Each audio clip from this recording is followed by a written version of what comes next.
This work with deconstruction and reusing materials from the walls and things like that started about a year ago, my second year of grad school, and I was basically carving drywall. I was like taking drywall from old houses that were going to be torn down and creating these carvings of the house from these stacks of drywall to sort of preserve the material memory as well as the visual memory of the space. And then I guess I started realizing that there was a lot of potential in this type of process and this type of work.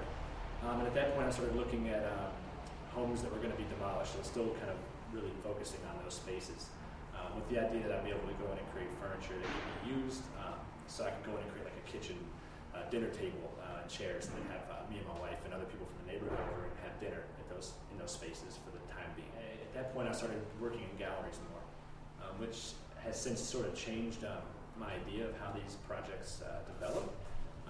One reason because the history of the gallery is so much different than the history of a home and so much less personal. So furniture in the gallery was starting not to make as much sense to me, so I started branching out into looking at art history and the construct of the gallery and curating. But in short, I don't want to blather on too much about this, but when I came to do this show, I was really trying to find a way to treat this space as a studio, kind of going back to the first one I made where it kind of accidentally happened. I came in here last Tuesday night. I guess I started Wednesday morning and I've been here from 10 to midnight every day. So this one was interesting because I used like everything.